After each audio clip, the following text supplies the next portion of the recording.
কাট metre ডান দিকের গাড়িটা দেখ।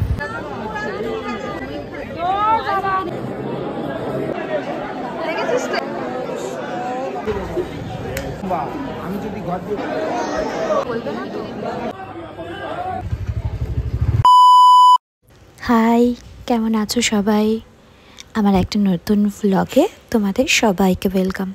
আজকে খুব স্পেশাল একটা ভ্লগ, কারণ খুব স্পেশাল একজনের সাথে দেখা করতে যাচ্ছি অনেক অনেক অনেক দিন পর।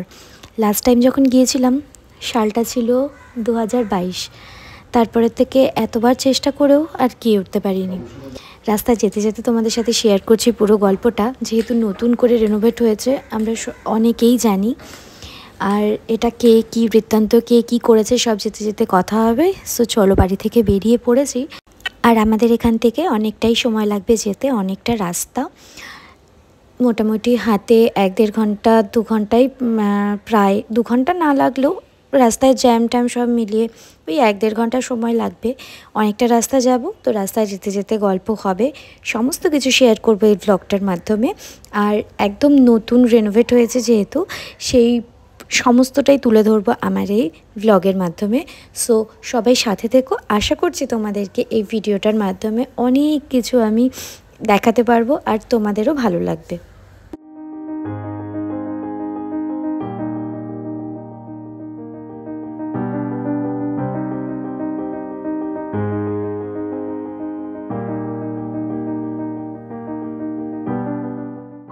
শনিবারের একটা আলাদাই রাস্তায় ভিড় থাকে, ম্যাক্সিমাম অফিস থেকে বাড়ি যাওয়ার একটা তাড়াহুড়ো থাকে, কারণ সানডেতে অফ থাকে। আর আমরাও সেই সময় বেরিয়েছি, আর মোটামুটি ঘড়িতে তখন বাজছিল সন্ধে 6টা 6:30 মতন হবে। আরও আগে যাওয়ার ইচ্ছে ছিল, কিন্তু ওই যে বাঙালি কথায় আছে না, বাঙালির 1 মিনিট মানে 1 ঘন্টা লেট হবেই হবে, সে যাই করি না কেন। এত তাড়াহুড়ো করছি, তারপরেও সেই বেরোতে বেরোতে 1-1.5 ঘন্টা লেটই হয়ে গেল। আর সারাদিন আজকে না খাওয়াই বলা যায়, উপোসী, সারাদিন কিচ্ছু খাইনি, শুধু 1 কাপ চা খেয়েছিলাম। তো যাই হোক, সেটাকে উপোস না বললেও ওই আর কি, মন থেকে যেটা মানবো সেটাই হয় আলটিমেটলি। বহুদিনের অপেক্ষার একটা অবসান বলা যায়, তার কারণ অনেক দিন থেকে চেষ্টা করছিলাম এই যাওয়ার জন্যে, কিছুতেই সময়ের অভাবে বা সেরকমভাবে ছুটি ম্যাচ না হওয়ার জন্য যে মানে গিয়ে উঠতে পারিনি, বা শরীরের ইস্যু, এটা ওটা হাজার কারণে হয় না, বলে যে ঠাকুরের জায়গায় ঠাকুর না ডাকলে যাওয়া হয় না, হয়তো কিছুটা সেরকমই আজকের ব্যাপারটা। 2000 years later. যাই হোক, শত বাধা পেরিয়ে ফাইনালি পৌঁছে গেছি কালীমার কালীঘাট মন্দির দর্শনের জন্যে। এটাই মেইন গেট ঢোকার, যেহেতু এখন পুরোপুরি নতুন করে রেনোভেট হয়েছে। আর ওই যে দেখা যাচ্ছে মায়ের মন্দিরের স্বর্ণালঙ্কিত চূড়া, মুকেশ আম্বানিজি খুব নতুন করেই এই পুরো মন্দিরের এগুলো রেনোভেট করিয়েছেন। যাই হোক, তার মধ্যে আর যাচ্ছি না, এই খবর মোটামুটি আমরা অনেকেই জানি। আর মন্দিরের ভেতরে ছোট ছোট স্টল বসেছে, সেগুলোও তোমাদের সাথে আস্তে আস্তে শেয়ার করছি। আর আমরা দাঁড়িয়েছিলাম এমনি জেনারেল লাইনে পুজো দেওয়ার জন্যে, কারণ আমার মনে হয় সেটাই সেটা উচিত করা।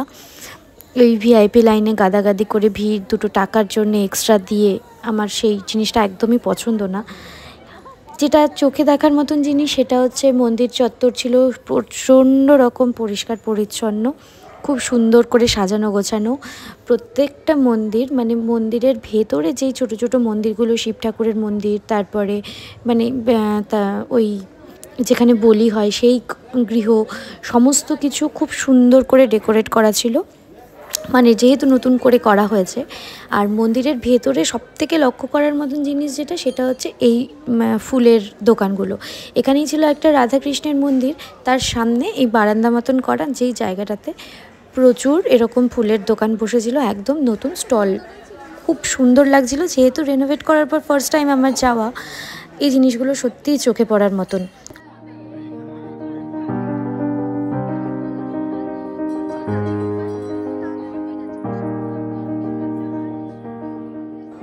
প্রতিবারের ন্যায় এবারও ছিল পান্ডাদের প্রচণ্ড বাজে রকমের অত্যাচার। আমরা যেহেতু জেনারেল লাইনে দাঁড়িয়েছিলাম, আমার সেটাই মনে হয় যে সেটাই করা উচিত। জানি ওনারাও রুজি রোজগারের ব্যাপার, কিন্তু রুজি রোজগারের কথা ভেবে নিয়ে সাধারণ মানুষকে হ্যারাস করা সেটাও মনে হয় কোথাও গিয়ে উচিত না। কারণ যারা এতক্ষণ ধরে লাইনে কষ্ট করে দাঁড়িয়ে থাকে কটা পয়সার জন্যে, তাদেরকে পেছনে রেখে দিয়ে এই লাইন আগে করে ঠাকুরকে আলাদাভাবে দর্শন করানো, এই জিনিসটা আমার কোথাও গিয়ে খুব একটা পছন্দ না। যাই হোক, সেই তর্ক বিতর্কের মধ্যে মনে হয় না যাওয়াই ভালো। এই জিনিসগুলো কমবে না কোনো দিনই, কারণ মানুষ যদি না ঠিক হয়, এটা কারোর ক্ষমতা নেই এটাকে ঠিক করার।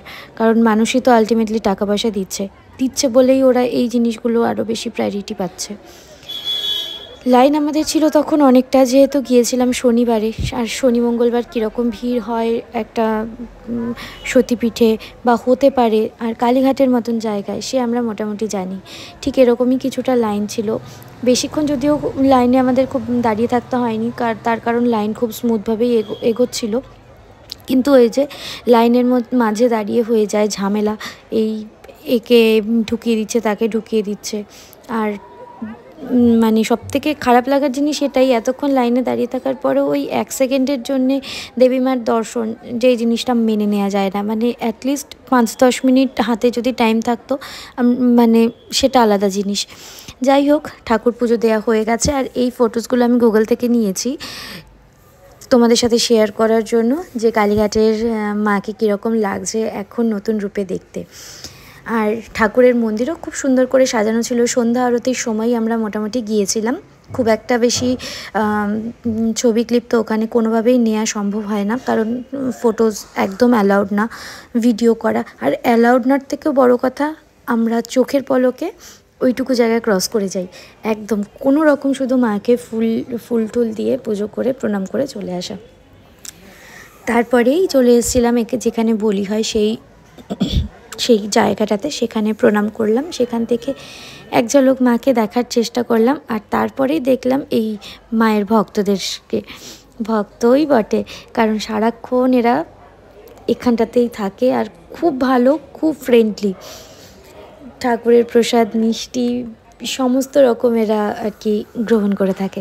পুজো দেয়া হয়ে গেল, আসবো এই জিনিসটাই ভালো লাগে। পুজো দেওয়া হয়ে গেল, বেরিয়ে যাচ্ছি, মনটাই খারাপ হয়ে গেল কোথাও গিয়ে। ভেতরে স্কাই ওয়াক হয়েছে, সেইটা আমি আর ক্যাপচার করিনি, চোখে দেখে আসলে ঠিক করে বুঝে উঠতে পারিনি যে ওটাই স্কাই ওয়াক। আর খুব সুন্দর ফাউন্টেন করা ছিল, খুব মানে কালীঘাটের চত্বরের ভেতরেই। এবার ক্যামেরা সব জায়গায় অ্যালাউড না, ওই ভয়ে না আমি খুব একটা ভিডিও করতে পারিনি। যাই হোক, রওনা দিয়েছি বাড়ির পথে। ঠান্ডাও পড়েছে জাঁকিয়ে, আমাদের ফিরতেও হবে অনেকটা রাস্তা, যেহেতু আসার সময় লেগেছে, যাওয়ার সময়ও জ্যাম থাকবে, বাড়ি ফিরতেও সময় লাগবে 1.5-2 ঘন্টাই বলা যায় প্রায়। রওনা দিয়েছি। এবার পুজোটা দিয়ে না মন শান্তি হলেও আরও একটু যেন চোখের শান্তিটাও দরকার ছিল। যাই হোক, আবার আসবো এই আশা নিয়েই যাচ্ছি। খুব তাড়াতাড়ি হয়তো আবার একবার আসতে পারবো, আসার সুযোগ পাবো, সবথেকে বড় কথা। কেমন লাগলো তোমাদের এই ভিডিওটা জানিও। আর মাকে সবাই প্রণাম করো। মায়ের সাথে সাথে বাবার ছবিও দিয়েছি, কারণ মায়ের মন্দিরে বাবা না থাকলে হয় না। যাই হোক, কেমন লাগলো জানিও। চলো আজকের মতন টাটা।